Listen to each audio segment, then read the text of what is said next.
অনেক পিছিয়ে আছে। নবীজি আমাদের কাছে একটা মানবিক সংগঠন আমাদের গ্রামে হতে যাচ্ছে। এই মানবিক সংগঠন এটা সুন্নাহ, আমাদের নবীর সুন্নাহ। আমাদের নবীজিও ইলফুল ফুজুল নামে একটি সংগঠন তৈরি করছিলেন।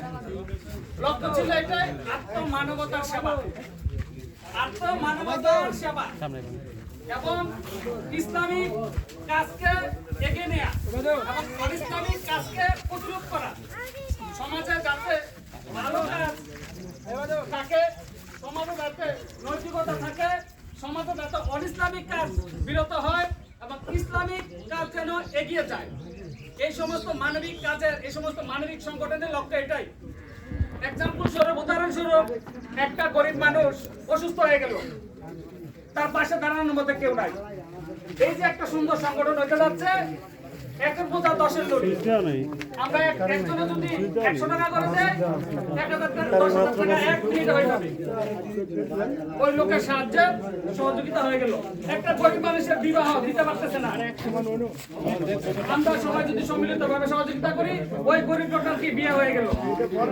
এই জন্য ভাই এরকম মানবিক সংগঠন থাকাটা প্রত্যেকটা গ্রামে অতি জরুরি। যুবক সমাজ যারা যারা এটা উদ্যোক্তা, আমি উদ্যোক্তা না, আমার কালকে ফেসবুকে দেখলাম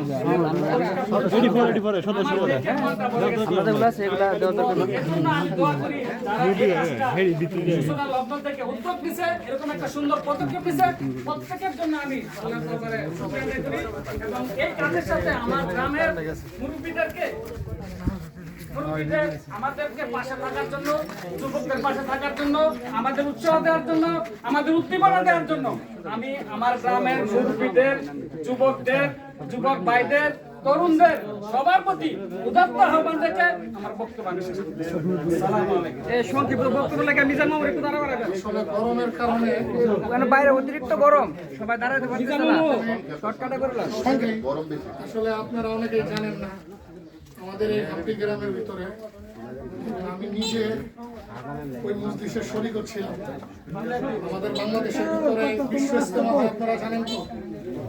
ওই জায়গার ভিতরে প্রায় না হইল 60-70টা কান্ট্রির লোকের সাথে একবেলা মেহমানদারির সুযোগ হয়েছিল। যে সুযোগটা আমাদেরই গ্রামের, আপনাদেরই গ্রামের সন্তান মোহাম্মদ মিজান ভাই এখানে উপস্থিত আছে। আমি ভাইকে সংক্ষিপ্ত একটু আলোচনা করার জন্য, যুবকরা যেন আরো দিনের প্রতি যেন ধাবিত হয়। আল্লাহ রাব্বুল আলামিন আমাদেরকে কবুল করছে, যেমন একটা ব্যক্তি আমাদের মাঝে আছে। মিজান ভাইকে অল্প একটু সময়ের জন্য কথা রাখার জন্য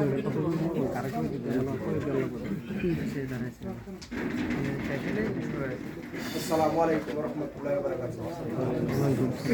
আজকে এই মুহূর্তে অনুষ্ঠানে সম্মানিত মুরব্বিয়ানে কেরাম, আমার সমবয়সী যুবক ভাইয়েরা, ছোট বড় সকলকে আমার আন্তরিক সালাম। আসসালামু আলাইকুম ওয়া রাহমাতুল্লাহ। আলহামদুলিল্লাহ ওয়া কাফা ওয়া সালামুন আলা ইবাদিল্লাযিনা আসতাফা, আম্মা বা'দ। আউযু বিল্লাহি মিনাশ শাইতানির রাজিম। বিসমিল্লাহির রহমানির রহিম। ইন্নাল্লাহা লা ইউগাইয়িরু বিকাউমিহি হাত্তা ইউগাইয়িরু বিনাফসিহি।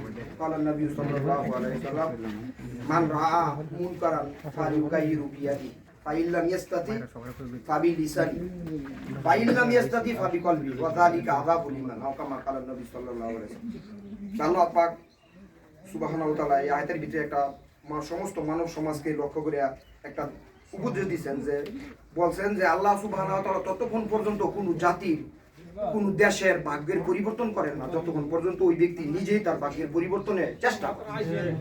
আর রাসূল করিম সাল্লাল্লাহু আলাইহি ওয়াসাল্লাম হাদিসটায় বলছেন যে যদি কোনো মানুষ, ঈমানদার মানুষ, সমাজে কোন দেশের ভিতরে কোনো অন্যায় কাজ হইতে দেখে আর তার সামর্থ্য শক্তি থাকে, সে যেন তার এই অন্যায় অপরাধ কাজটাকে হাত দিয়ে বাধা প্রতিহত করে। যদি এইটুকু শক্তি না রাখে, সে যেন তার মুখ দ্বারা এই কাজটাকে বাধা দেয়। যদি এতটুকু শক্তি না রাখে, তার ইমানি শক্তি না থাকে, কমসে কম যেন সে অন্তর দিয়ে এই কাজটাকে কি করে, ভাই এই কথাটা আমার না, এই কথাটা কার?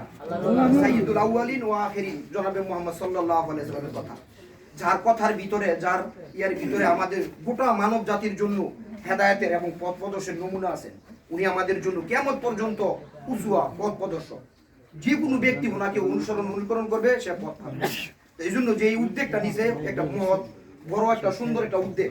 তো এটাও আসছে যে যদি কোনো ভালো কল্যাণমূলক কাজ সমাজে প্রতিষ্ঠিত হয় ওই কাজকে তোমরা কি করো, সমর্থন করো। এবং এই সমর্থনের পিছনে যারা ইন্ধন দিবে এবং যত ভালো কল্যাণমূলক কাজ হবে, যারা এখানে উপস্থিত এবং যারা এটাকে সমর্থন করছেন, প্রত্যেকে এটার বলতেছে যে এরকম নেকের অংশীদার হবে।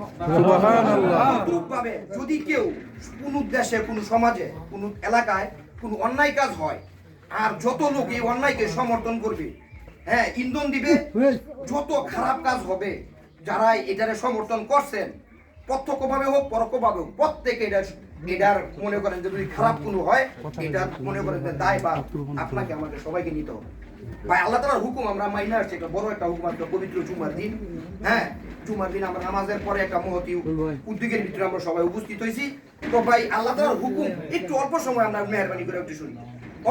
আল্লাহ তাআলার হুকুম মানা যেরকম আল্লাহ তাআলার আদেশ, তদ্রুপ ভাবে আল্লাহ তাআলার সমস্ত নিষিদ্ধ থেকে বাঁচা।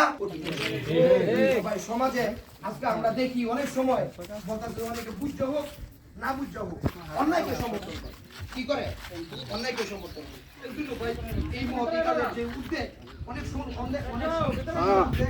তখন আমরা এই কাজকে সমর্থন করি। আর বিশেষ করে এই যারা এই উদ্যোগটা, সবাই সব কাজের উদ্যোগ নেয় না। তো ভাই, বলতেছে যে সবাই সব কাজের উদ্যোগ নেয় না, কিছু মানুষের দ্বারা এই উদ্যোগটা হয়, তারপর তাদের পিছনে অনেক মানুষ একত্রিত হয়। তো ভাই, আমার কথার বলার উদ্দেশ্য হয়েছে আমরা যে উদ্যোগ খুব সুন্দর মহতি যারা উপস্থিত আছি, আজ থেকে এখান থেকে আমরা ওয়াদা করব, আমি ততক্ষণ পর্যন্ত কোন জাতির কোন মানুষের ভালাই কামনা মঙ্গল কামনা করতে পারবো না, যতক্ষণ পর্যন্ত আমি নিজে আমার ভালো। সবচেয়ে বড় ভালাই হয়েছে আমি আল্লাহ মুসলমান হিসেবে যে আল্লাহ তাআলার উপরে ঈমান আনার পরে সবচেয়ে বেশি নামাজকে ত্যাগ করলো, সে যেন দিনকে ধ্বংস করে দিল। সে কি করলো? দিনকে ধ্বংস করে দিল। তো আমি যদি একটা এত বড় একটা ভালো মানুষের পাশে দাঁড়াইবো, একটা